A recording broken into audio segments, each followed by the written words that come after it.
안녕하십니까. 오늘 2월 4일 목요일 새벽 이슬과 같은 주의 말씀을 사모하며 나오신 모든 분들을 주님의 이름으로 사랑하고 축복합니다. 우리가 오늘 같이 상고할 말씀은 사도행전 6장 1절에서 7절까지의 말씀이 되겠습니다. 제가 먼저 말씀을 받들어 읽도록 하겠습니다.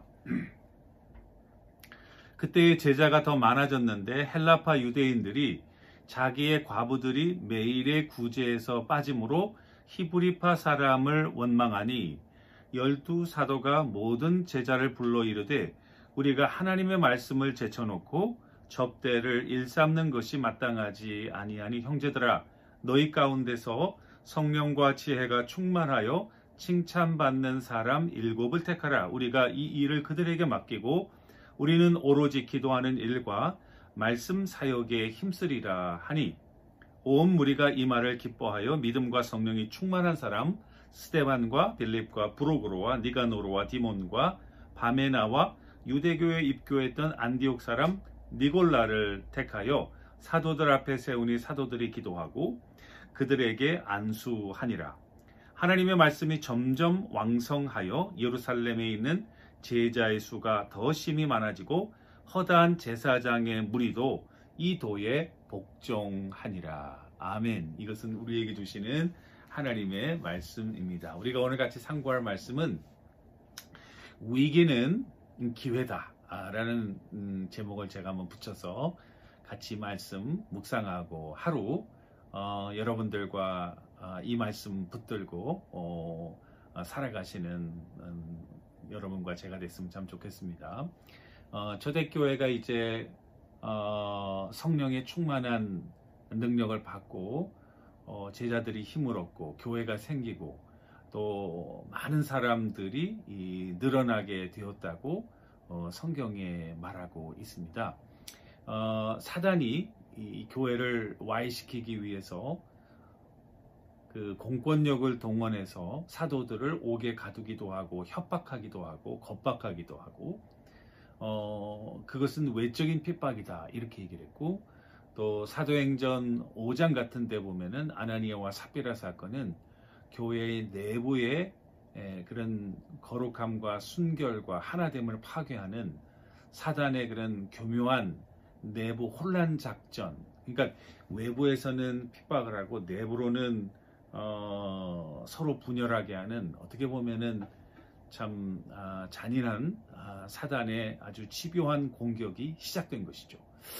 여러분들과 내가 잘 이해하셔야 될 것은 성령이 충만하면 모든 것이 조용한 것이 아니라 성령이 충만하고 하나님의 말씀대로 살려고 노력하는 만큼 사단도 여러분들의 그와 같은 노력과 성령의 역사를 공격하기 위해서 더 집요하고 다방면으로 우리의 약점을 치고 들어온다는 사실입니다.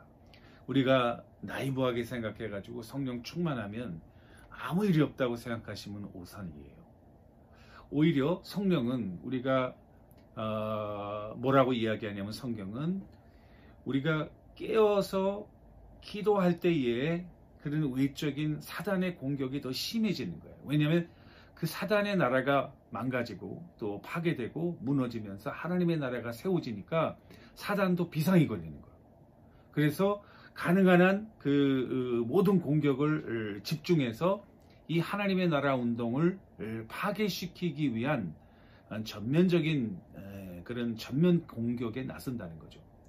우리가 깨어있지 않고 쿨쿨 자고 영적으로 나태해져 있고 하나님의 뜻대로 순종하지 않으면 사탄은 좋은 거예요. 건드릴 필요가 없는 거예요. 내버려 두면 되는 거예요. 그러니까 아무런 문제가 없을 수도 있어요. 그걸 여러분들과 내가 늘 조심해야 돼요.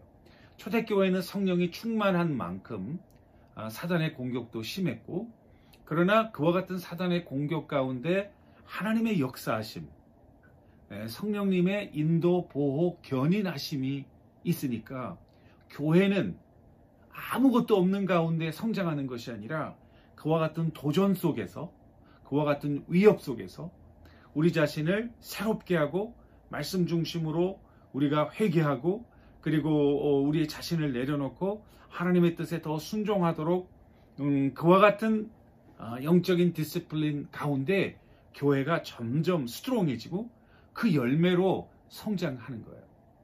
오늘 6장 1절에 보면은 그때의 제자가 더 많아졌다.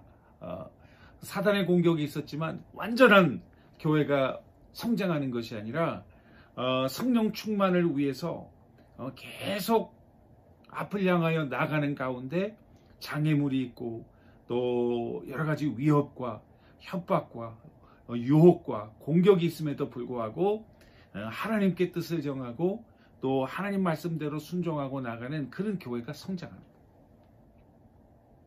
자, 그런데 여기 보면은 성장과 더불어 문제도 생긴다는 사실입니다. 오늘 제자의 수가 많아지니까 여기 보니까 2절에 문제가 생겼는데 1절 후반부 헬라파 유대인들이 자기의 과부들이 매일 구제에 빠짐으로 히브리파 사람을 원망했다. 초대교회가 히브리파 유대인하고 헬라파 유대인이 같이 섞여 살았다는 사실을 알 수 있어요. 헬라파 유대인이라는 건 간단하게 이야기하면 헬라 문화권에 있는 사람, 헬라 말을 하는 사람. 그 당시 만국 통용어는 헬라어였기 때문에 굉장히 그 신세대 또 그 많이 세계화에 동화된 그와 같은 유대인들이 있었는가 하면은 유대를 중심으로 히브리 말을 사용하고 히브리 전통에 있는 이 두 그룹들이 섞여 있었던 거죠. 초대교회 오순절 성령 강림 사건이 일어나니까 히브리파 사람들만 이 교회에 있는 것이 아니라 많은 헬라파 사람들이 들어와서 헬라파와 히브리파가 섞여 사는 거예요. 그러니까 구제하는 일에 여러분 많은 사람들이 사도들이 필요에 따라서 이 물건을 나누어 주고 재물을 같이 통용하는 그런 사건이 있었잖아요. 그러니까 이게 어떻게 하다 보니까 제가 볼 때는 히브리파 사람들만 자꾸만 도와주게 되고 헬라파 사람들은 거기서 구제에서 빠지게 된 거예요. 저는 이게 뭐 나쁜 의도로 그렇겠다 생각은 하지 않고 아무래도 문화적인 차이, 언어적인 차이 때문에 히브리파 사람들이, 왜냐면 사도들 다 히브리파 사람들이니까요. 그쪽으로 이렇게 더 기울어지지 않았나. 마치 우리 이민교회의 KM과 EM이 함께 섞여 있는데 한국말 하는 것이 편하니까 한국말을 잘하다 보니까 EM하고는 자꾸만 커뮤니케이션이 안 돼서 땡스기빙 디너에 터키를 저쪽에다 줘야 되는데 이게 뭐 잘 해가지고 터키가 잘 안 돼서 거기는 모자라가지고 못 먹고 뭐 이런 예를 들면 이런 사건이 벌어진 거예요. 자, 이 원망한다고 하는 것은 사실은 좋은 건 아니죠. 원망한다 이거 갱그라조라는 말인데요. 들리지 않게 뒤에서 이렇게 중얼중얼 된다는 그런 말이에요. 이 이스라엘 백성들이 이 모세를 향하여 광야에서 중얼중얼 뒤에서 불평불평하는 그런 소리를 이야기합니다. 그건 마치 잔잔한 물가에 돌이 떨어져 가지고 파장이 일어나서 온 호수에 퍼지는 것처럼 한 사람이 원망을 하면 그 사람에게로 다음 사람 그래서 온 커뮤니티가 거기에 고통하게 되고, 그래서 이게 이 원망은요 굉장히 여러분들 간에가 공동생활하고 그리고 하나님의 공동체에 조심해야 되는 거예요. 이 존 스타트 목사는 이 원망을 뭐라고 그랬냐면 여러 방법 중 이것은 원망은 여러 방법 중 가장 강교한 방법이다. 왜냐하면 교회가 분열되고 하나 되지 못함으로 파워를 잃어버리기 때문이다. 이렇게 된 거예요. 자, 사도들의 결단은 뭐냐면은 그러고 보니까 우리가 구제하는 일, 말씀 전하는 일 했지만 what is the essence, most important task for the apostles? 가만히 생각해 보니까 아포스들은 말씀을 전하고 기도하는 일이 우선인 거예요. 그 구제하는 일은 다른 사도들도 할 수 있는 거예요. 다른 제자들도 할 수 있는 거예요. 그럼 우리가 할 수 있는 거, 우리만이 해야 되는 그 일을 하자. 그래서 오늘 말씀해 보면은 4절에 오로지 기도하는 일과 또 말씀 전하는 일에 전념하고, 이 구제하는 일은 성령이 충만하고 그리고 많은 사람들에게 인정을 받는 그런 7사람을 세워라. 그래가지고 7사람을 뽑았는데 그 이름이 초대교회의 7집사가 된 거죠. 스데반, 빌립, 브로고로, 니가노로, 디만, 디몬, 바메나, 니콜라, 이 7사람이에요. 근데 7사람의 이름을 보니까 다 헬라 사람들이에요. 그러니까 헬라 사람들이 구제를 막게 한 거예요. 왜? 헬라 사람들이 불평을 했기 때문에.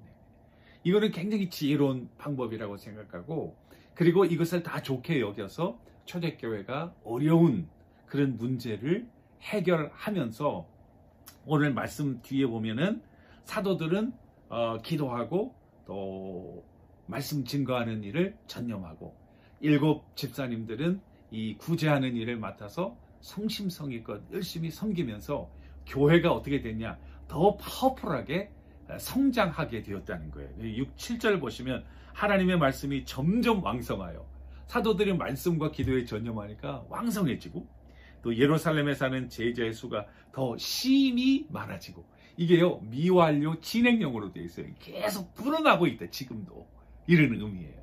그러니까 이 초대교회가 어려움이 있었지만 성령의 능력으로 플렉서블하게 이것을 잘 대처함으로 위기 상황을 극복하고 오히려 성장하게 되는 놀라운 역사를 맞이하게 되었다는 사실입니다. 자, 오늘 결론은 그래서 한 3가지로 여러분들과 내가 기도 제목을 참을 수 있겠죠. 첫 번째는 위기는 기회다. 여러분들과 저에게 혹시 위기가 올 수 있어요. 가정적인 위기, 개인적인 위기. 여러분 이게 큰일 났다, 이거 어떡할까 생각하지 마시고, 이건 기회다, 그런 믿음의 적극적인 사고로 오늘 한번 대처해 보시기를 바라고, 두 번째는 그리스도의 일은 동역한다는 거. 내가 할 수 있는 걸 하면 돼요. 남이 하려는 거 다 내가 하려고 그러지 말고, 내가 잘하는 거 내가 하고, 남이 잘하는 거, 하나님이 그에게 주신 특별한 은사, 그걸 사용할 수 있도록 좀 유연성 있게 나가자.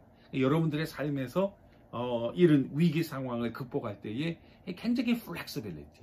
여러분, 죽은 사람은 플렉서빌리티가 없어요. 나이가 먹을수록 플렉서빌리티가 없어져요. 플렉서빌리티가 없어지면 잘못하면 부러져요. 어린아이들은 넘어져도 플렉서블하니까 부러지지가 않아요. 여러분들과 내가 신앙에도 유연성이 있어야 된다. 유연성이 있으려면 젊어야 된다. 성령으로 충만하고 말씀으로 도전받고.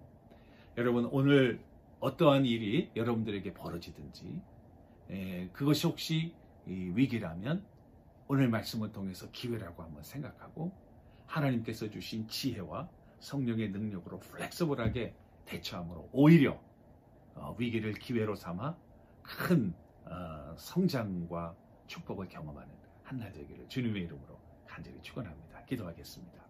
하나님 아버지, 감사합니다.